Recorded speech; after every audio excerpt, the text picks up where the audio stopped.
Hey, Julian, sorry I'm a little bit late here. I thought I opened the Zoom and totally forgot to. Let me share the correct screen with you.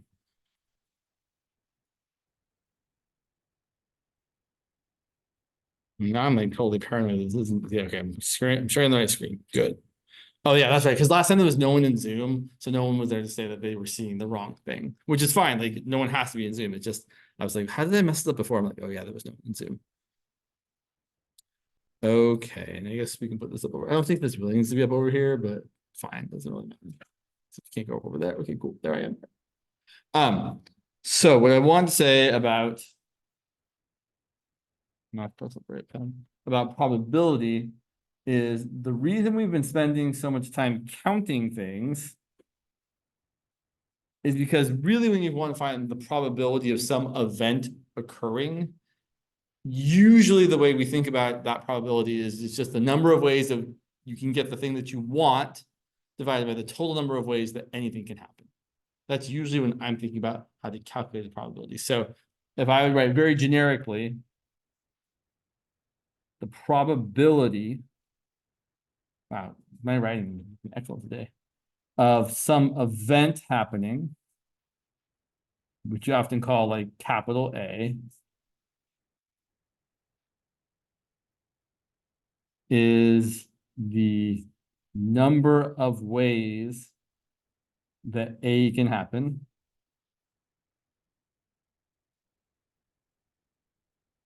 Which some people write as N of A. Like that lowercase n of A, although that's not very standard notation, but this notation you might see. Divided by the number of ways that anything can happen, that any possibility can happen.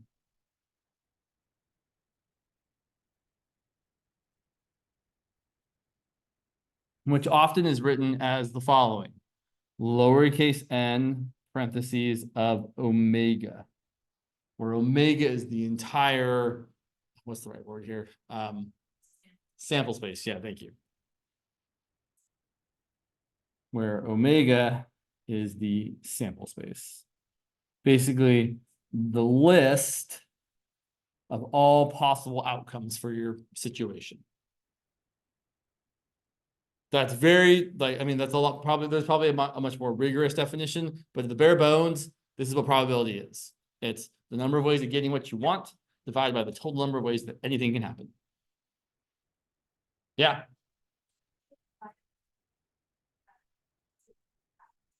The number of ways that that any possibility can happen. And don't be sorry for asking me to clarify my less than excellent penmanship. And that less than excellent is very generous there. My atrocious penmanship sometimes. Okay, so let's look at an example. I want to know when two dice are rolled, what is the probability that the sum of the faces also, so you know the little dots on the faces of a die are called? The pips. They're called the sum of the pips is 6. So we have to count up all the ways you could roll a 6. So one way I could roll a 6, I should say a total of 6. I'm rolling 2 dice, is I could have a 1 and a 5. I could also have what? 4 and a 2. What else could I have? Okay, now here's another question. What else could I have? I could have a 2 and a 4.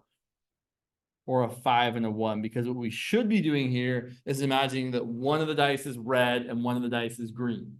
And so you can have red 5, green 1, or red 1, green 5. And those are two different actual things that have happened if you're rolling 2 different colored dice or 2 same colored dice, even though they might look the same. So we really have to think about all the ways you can get a total of 6.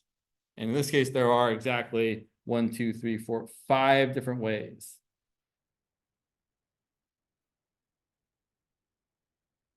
how many total different things can happen when you roll 2 dice? How many different possible outcomes, or what is the size of our sample space? Well, how many possibilities are there for the first die? I should say, we're rolling 6-sided dice here, right? There are other different numbers of sides of dice you can have, but someone says a die and they don't specify, they mean a 6-sided die. So on the 6-sided die, there are 6 possible outcomes. On the other 6-sided die, there are 6 possible outcomes. And if we want to roll this die and that die and see how many total possible outcomes are there, there's going to be 36, 6 times 6. So the probability of, if I say that, so this is where I should be a little bit more better about writing things.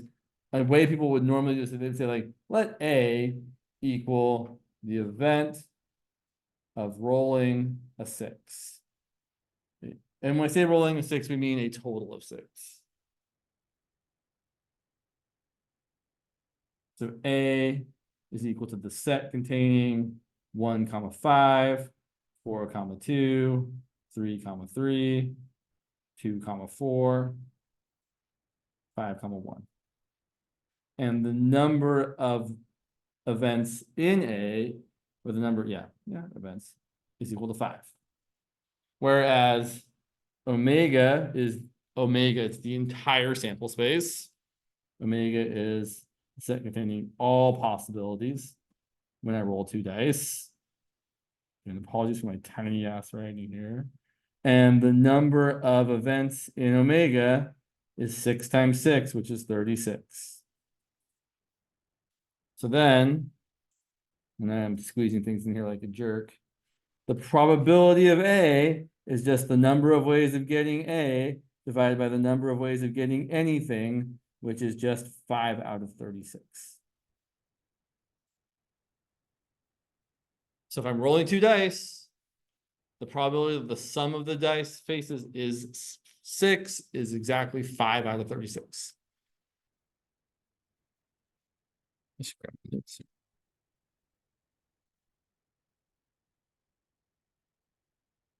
So that I just wanted to kind of start there because that's why I've been spending time learning how to count things, and so then we can count the number of things that we want and divide by the number of things that there are, the number of total possibilities. Okay, so we'll come back to that a little later. Let's get back to counting. So last time we talked a little bit about permutations and combinations. So as a reminder, permutations, order matters. Combinations, order does not matter.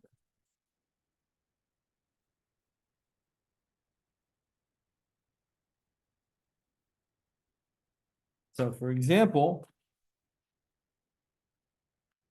someone could ask, let's say we have a group, let's say we have 9 people, because there are 9 people in this class. Let's say there are 8 students. So oh my gosh, the words are the hardest part. How many ways could we form a committee? Why are we forming a committee? Who knows? Maybe we're a planning party committee from the 8 of you. 3 of you are going to plan a party. How many ways could you form a committee of 3 people out of 8 people?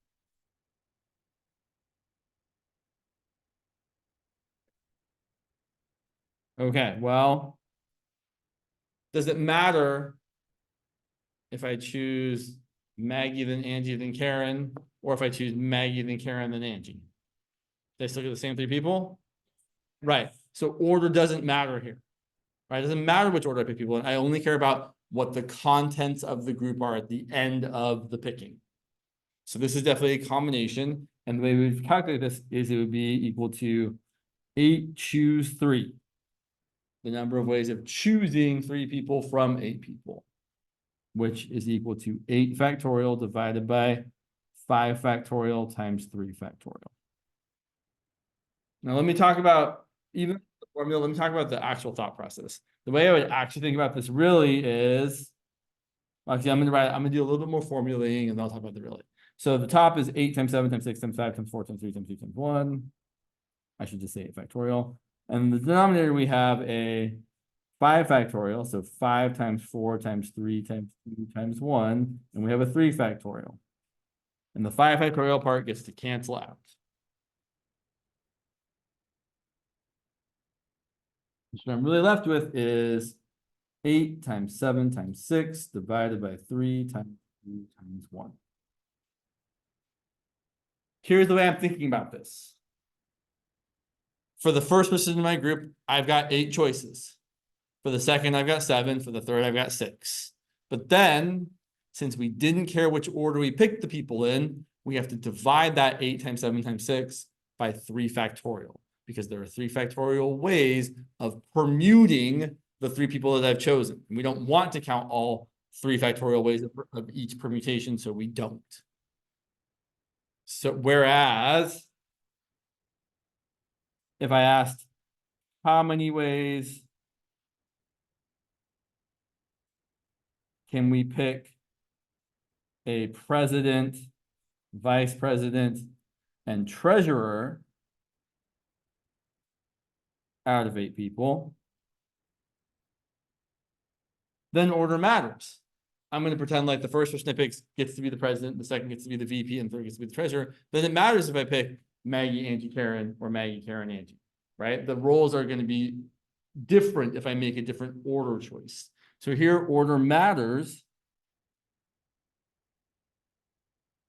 And I'll be honest, I never write the permutation formula as a formula. I just say, great, it's going to be 8 times 7 times 6, and that's it.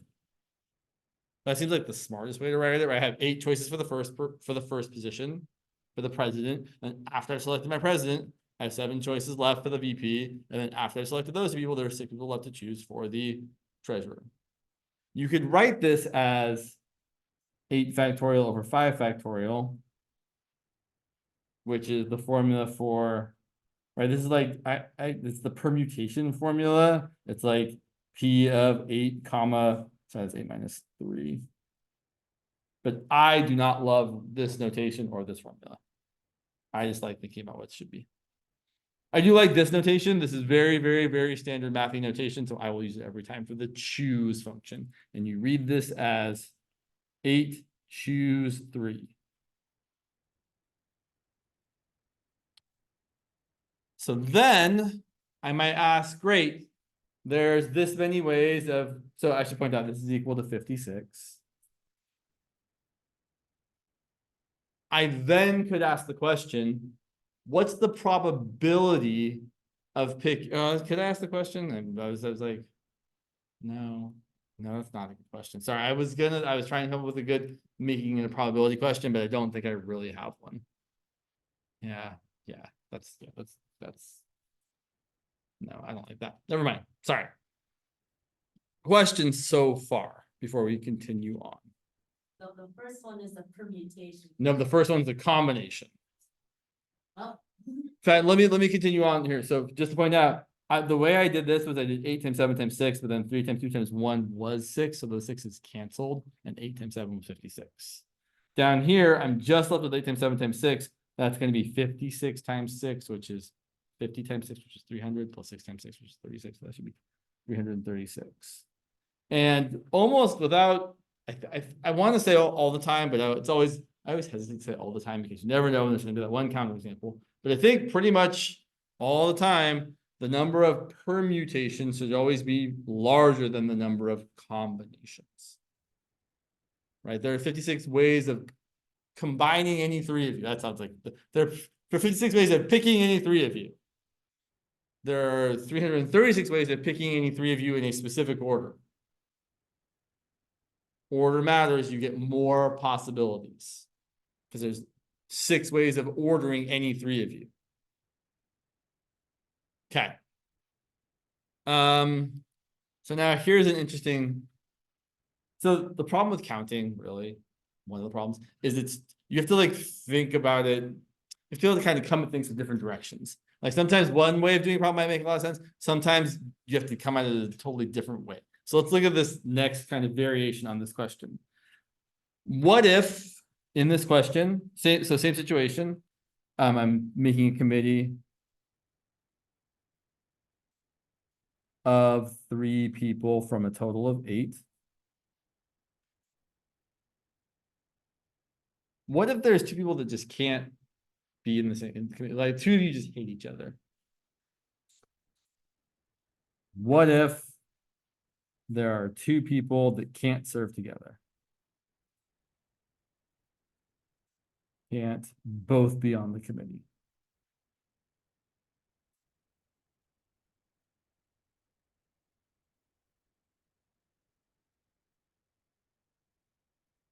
Great. So here's what we do. We give them names. We say, okay, we're going to call them A and B. They do not like each other. So we've got, here's our people. We have person A, person B, and let's call the other ones 1 through 6. And we know that A and B can't be together. So here's one way of doing this. We've already counted up all the ways you could have 3 people on the committee. It was on the previous page, it was 56. Let's count up all the ways you could have A and B together. Well, that's pretty easy. You could have A, B, and 1, or A, B, and 2, or A, B, and 3. I think there's going to be 6 ways.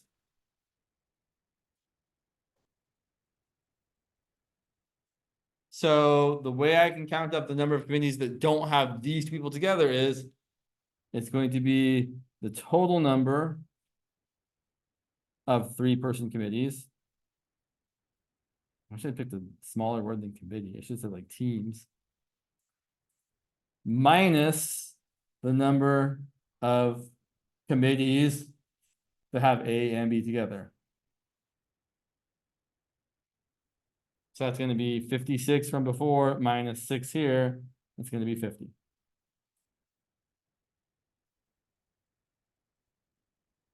Is that the only way of doing it? No. But it is a way of doing it. Let me just point out, because I do think it's worth seeing that there's multiple ways of doing this. Let's think of another way we can do this. So, yeah, this is good. Or we want all the committees that don't have A and B together. So we could have all the committees that have just A. So what if we have just A and not B? Well, then we have A in the first spot. How many people do we still have left to put on the committee? How many people are left to choose from? Can person B be a choice? So how many people are left to pick from? Right. So there's going to be 6 choose 2 ways of doing that. From the 6 people that I'm allowed to pick from, I can pick 2 of them. Okay. I feel like I'm doing part of this is always like, am I doing this right? Let's find out. So what about just B? Well, again, we can have B and 6 choose 2 people.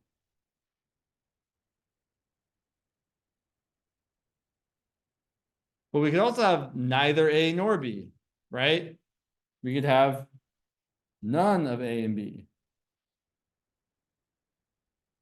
And that's going to be, well, from the 6 people there, we can choose 3 of them. All right, let's see if this adds up to what we want. I hope it does. I'm worried it doesn't. Well, let's find out. So 6 choose 2 is going to be so fun. So when you do 6 choose 2, I don't want to really write out 6 factorial over 2 factorial times 4 factorial.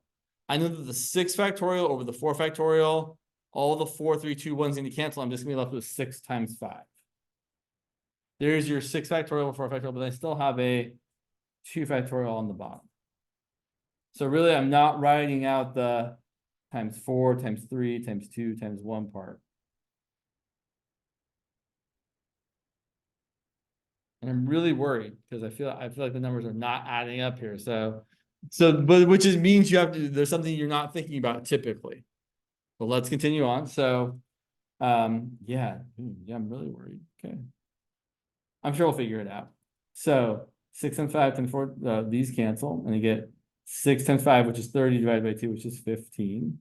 Seems to be true for just B. You're gonna have 15. So 15. plus 15, and 6 choose 3. That's gonna be 6 times 5 times 4 over, oh good, oh good. Over 3 times 2 times 1, right? Because again, 6 factorial over 3 factorial, 3 factorial. I canceled out the 3, 2, 1. I'm left with another 3, 2, 1 on the bottom and 6 by 4 on the top. Oh, yeah, and I feel like I showed you all last time, but let me show you. Did I bring my calculator? If you have like a TI 30 or a TI 80, the TI 30 whatevers have like an NCR button somewhere you can find it. It should look not exactly like my old calculator here, but you should, like, if I wanted to find 10 or 6 choose 3, I would do that, and then I would go to math, probability, NCR, and then type in a 3. I think on the TI 30s, it's much more like the button's just on the thing. So if you have a calculator, you'd like to know where this button is, happy to come show you. Okay, but that's gonna be 20. Just like we thought it was, right? 6 times 5 times 4, divided by 3 times 2 times 1. 5 times 4 is 20. And look, we get 50.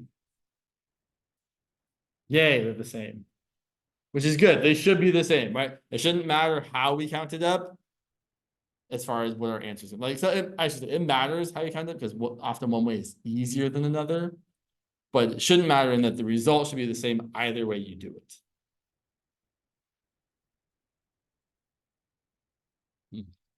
Spilling water all over myself. All right, let's talk more about counting things. Yeah. And again, we'll try to kind of key in on the probability aspect of things here. So we got a jar.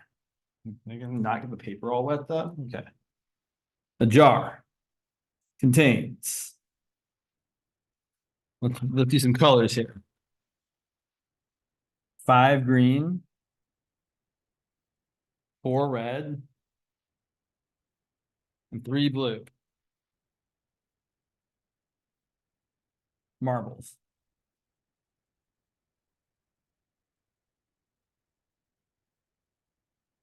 We randomly pick 3 marbles.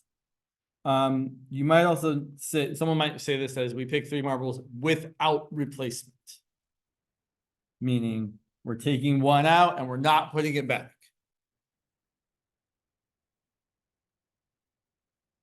But typically, if they don't specify, you should assume without replacement. Like if they say you take 3 marbles out of the thing, they would tell you if they wanted you to put it back each time before you did that. Randomly pick 3 marbles. How many ways can we get all green? So when you first read this, you might think the answer is 1. Well, they're all green, right? There's only one way you get that. They're all green. But the thing is, we have 5 green marbles, and maybe they all don't look the same. We don't care that they look different, but all the 5 green marbles are different. So maybe I picked these, or you guys, you could number them, right? You could write 1, 2, 3, 4, 5 on the marbles. Maybe I picked green marbles 1, 2, and 3, or 1, 2, and 4, or 1, 2, and 5, or 1, 3, and 4, or 1, 3, and 5, or all the ways I could choose 3 of the green marbles out of the 5 green marbles that there are.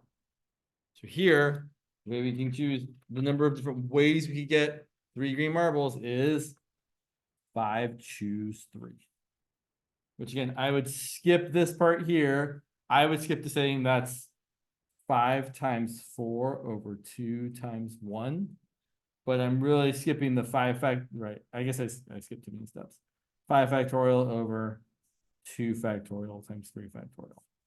I would skip that. I would even skip, I guess, the step I'm writing here.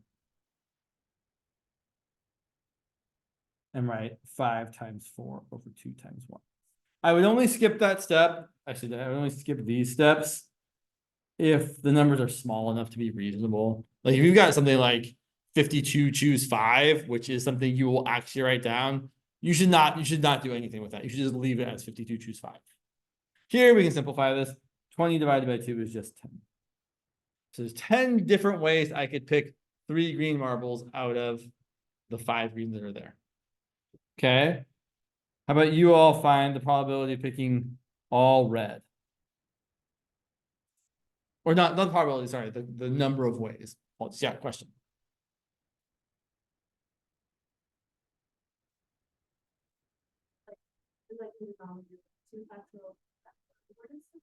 Sure. So couple ways to think about this. When I'm doing 5 choose 3, I'm saying I want to pick 3 of the green balls, right? So really this formula here is coming from the fact that there's 5 ways of picking the first one, times 4 ways of picking the second, times 3 ways of picking the third.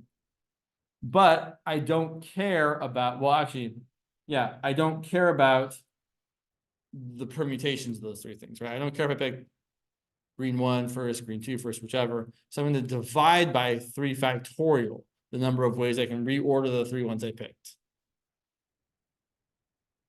But this is an unwieldy formula. So what I'm going to do is I'm going to multiply the top and bottom by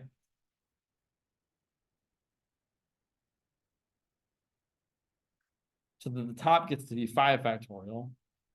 So it's easy to write. And the bottom is 3 factorial times 2 factorial.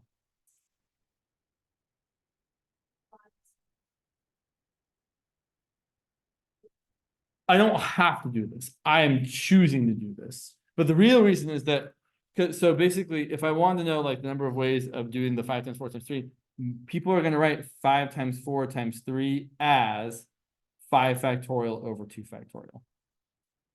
Because it's easier. It's not so much easier here, but if I wanted to write, like, I don't know, for example, if I wanted to write 12 times 11 times 10 times 9 times 8, it's kind of annoying. I would much rather write 12 factorial over 7 factorial. 12 times everything down to 1, but then I'm canceling out the 7 times everything down to 1.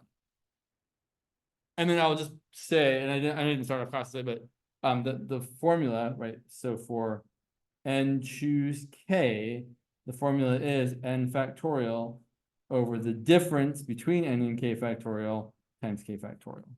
So that is the choose formula. So I'm just taking my 5 factorial, my 3 factorial, and I know the difference between 5 and 3 is 2. So that's what the 2 factorial is.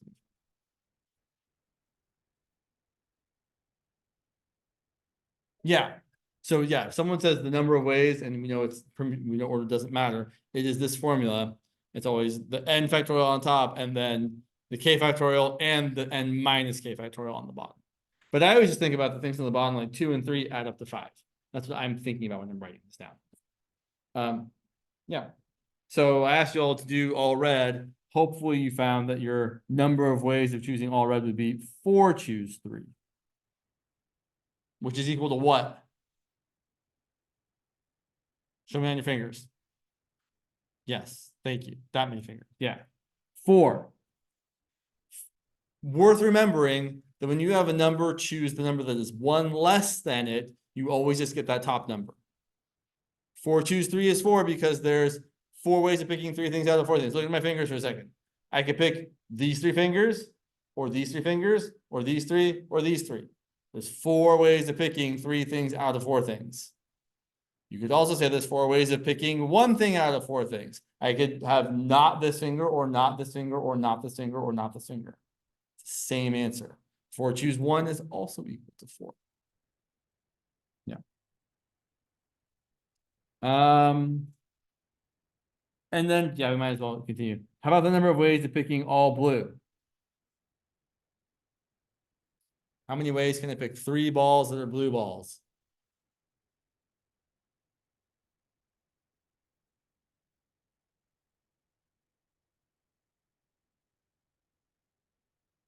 Three choose 3? Yep. There's only one way, right? If there's only 3 blue balls, then the only way to pick 3 blue balls is to pick those 3 and no others. There's only one way to do that. And 3 choose 3 is 1, just like 5 choose 5 is 1. Just like any number choose itself is always going to equal 1. Because there's exactly one way of picking the exact number of things that you have. You pick those things. You pick them. There's one more. Okay, but now let's make it a little more interesting. What if we said, and we should keep this up here so remember how many balls of each color we have. What if we wanted to pick 1 ball of each color?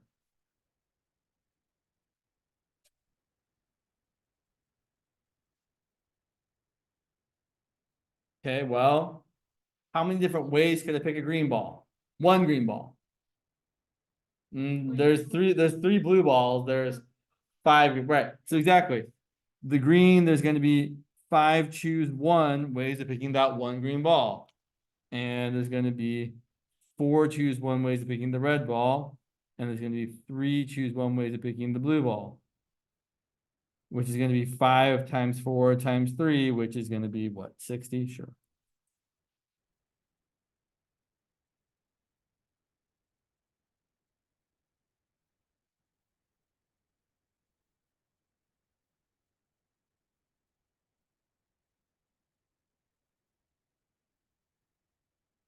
Okay. What about 2 green, 1 red?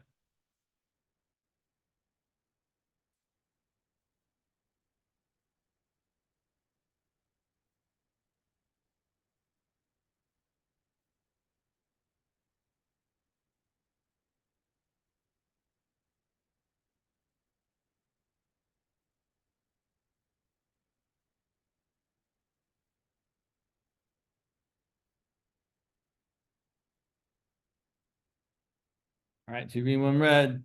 Well, there's 5 choose 2 ways of picking 2 of the green ones times 4 choose 1 way of picking 1 of the red ones, which would end up being 10 times 4, which is 40. So I've seen 5 choose 2. So fun fact for a choose 2 specifically, it's always going to be the number on top, number above, it's not really on top, times the number less than it. So when I'm doing this, I'm doing 5 times 4 divided by 2. 20 over 2 is 10. 4 choose 1, we know is 4. A lot of the time with these types of answers, you won't actually multiply it out when the numbers get bigger. These ones are small enough that it's not unreasonable to multiply out. But when you get bigger, we're like, we're just gonna leave it as these things. Let's do 2 more. What if I wanted no green balls? Again, we're still picking 3.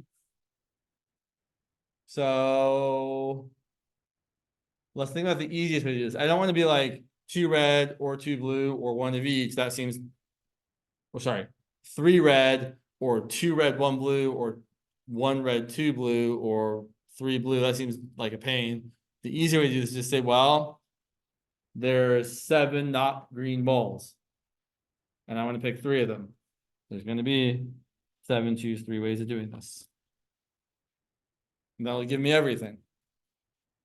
Instead of like 4 choose. So I know let's, yeah, sure. Or you could do like 4 choose 0 times 3 choose 3 plus 4 choose 1 times 3 choose 2 plus 4 choose 2 times 3 choose 1 plus 4 choose 3 times 3 choose 0. This is, you know, all the red and blue balls. There's 7 of them, and we're picking 3. And here we're being more specific. We're saying 0 red, 3 blue, or 1 red and 2 blue, or 2 red and 1 blue, or 3 red and 0 blue. I'm not going to calculate these, but I encourage all of you to calculate both sides of this. To find 7 choose 3, it's not that bad. It's like, I don't know, I think it's 42. And then calculate all these and add them up and see that you get the same number. Kind of nice to see that you can count things different ways and still get the same result. But obviously, one of these is much less effort than the other way. So we're trying to find the easiest way to think about these problems. Okay, let's do one more because this last one actually is pretty important. I mean, pretty important, maybe a stretch there. What if I wanted at least 1 green?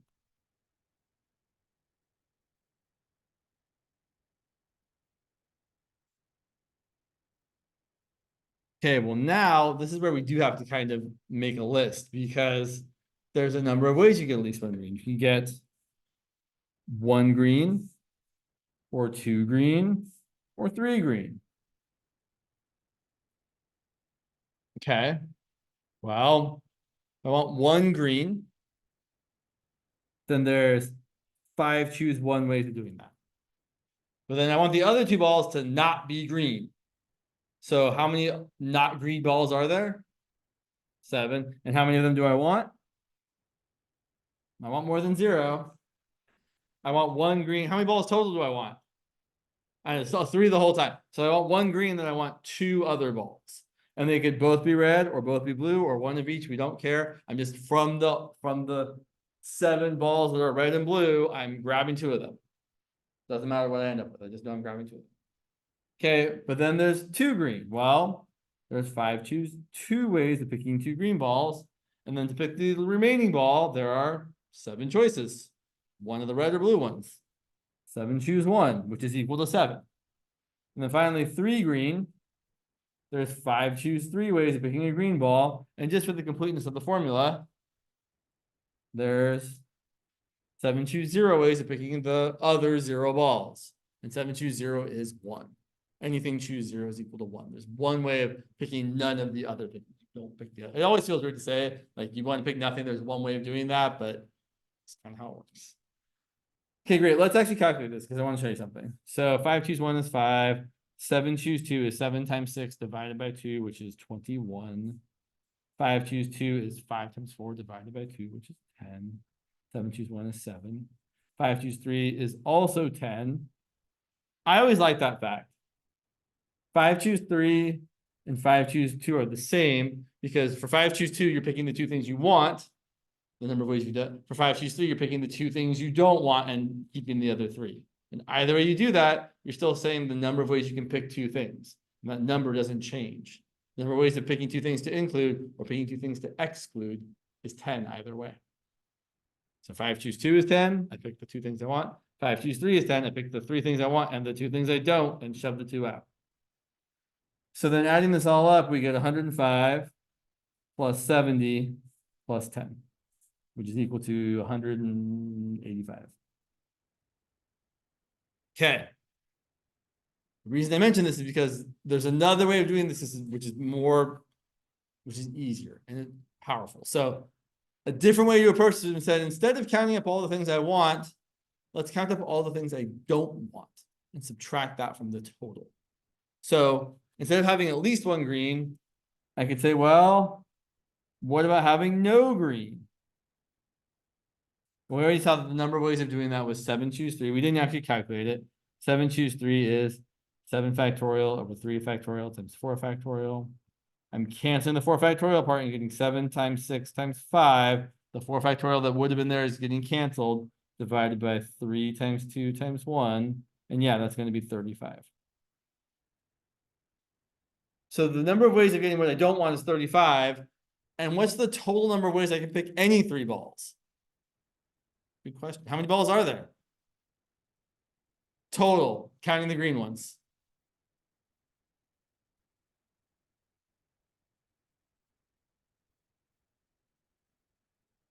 How many? Thank you.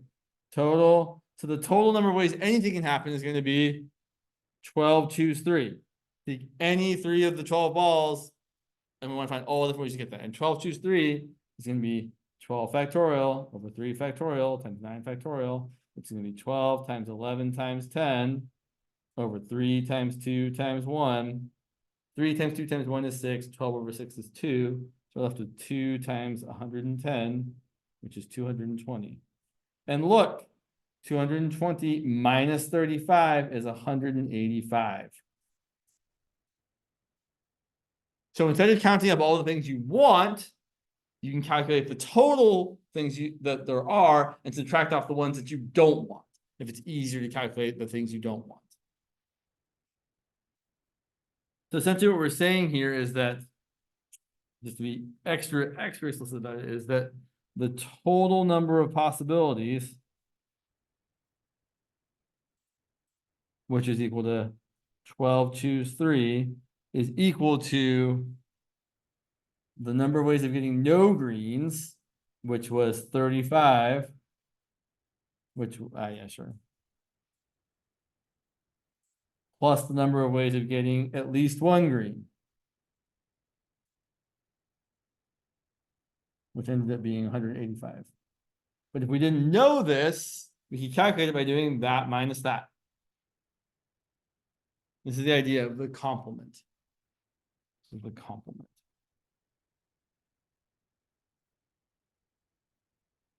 Usually written as like this. So if, for example, if you have an event A, then A union A complement is everything.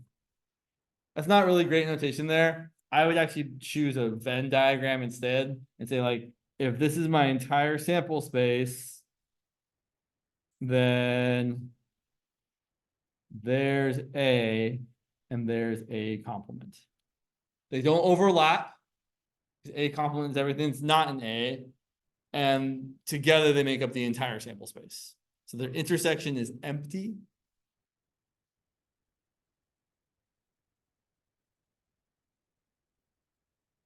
That is not a zero. That is the empty set. You might also write it as the set containing nothing, like that. Which is why I don't recommend writing your zeros like that, because it can be confusing if you're talking about sets. But okay. So complement just means all the things that aren't the thing you were talking about. Okay, and then to kind of back it all up for a second and bring it back to a probability kind of idea, if I had instead asked from the beginning, oh yeah, if I instead asked from the beginning, holy smokes, James, come on. Okay. If I had said, like, what's the probability that they're all green? Well, then the probability that they're all green would have been 10 out of 220, the number of things I want divided by the total number of possibilities. So let's write that over here for a second. For probability's sake, same situation, 5 green balls, 4 red balls, 3 blue balls. If I said, what is the probability of picking 3 balls and having them all be green?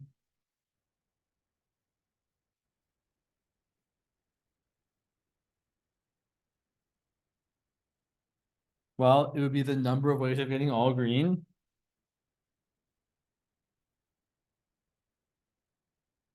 divided by the total, which would be 10 out of 220. We already calculated the 10, we already calculated the 220. So that's why we're spending so much focus on counting. Because if you want to know the probability, you have to be able to count the number of things you want and divide by the number of things that are possible. Or, right, so really any of these questions you can answer, the probability is just the number divided by 220. So just to look at one more example here, if we said, what's the probability of 1 ball of each color?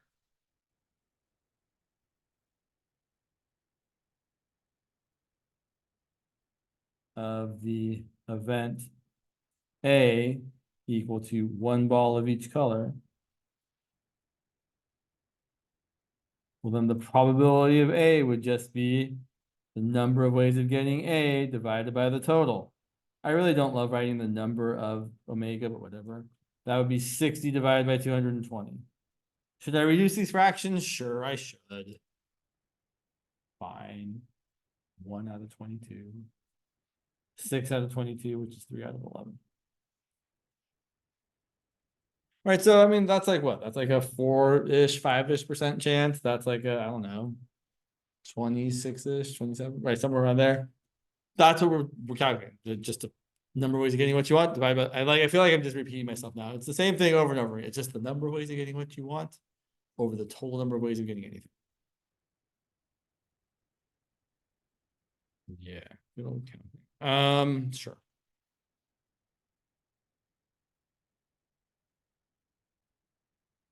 Let me do that one. What time? Oh, it's 1:59. I guess I could stop saying things. I could.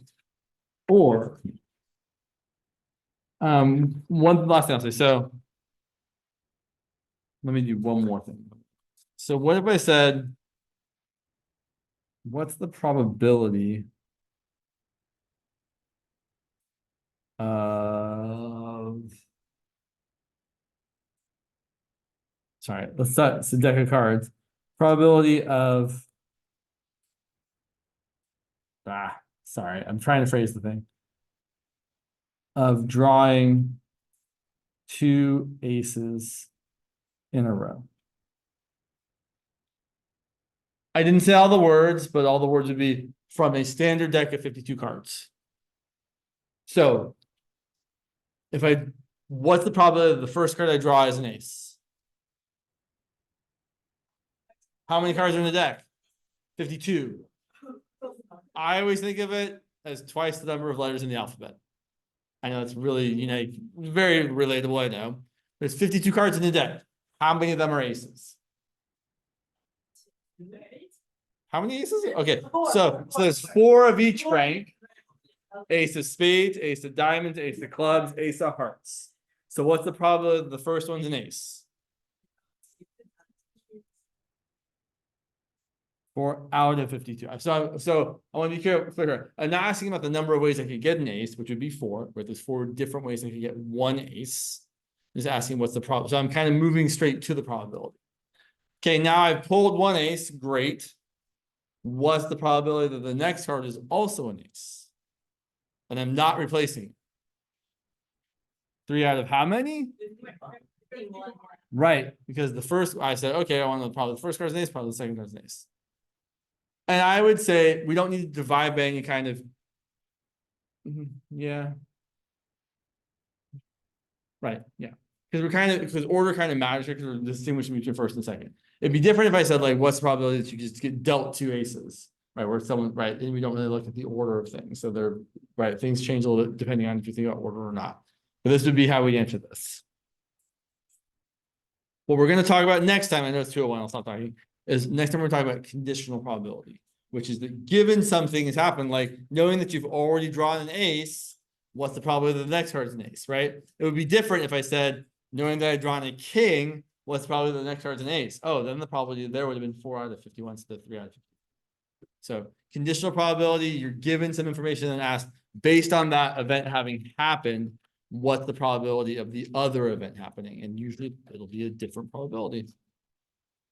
All right, that's all I got for today.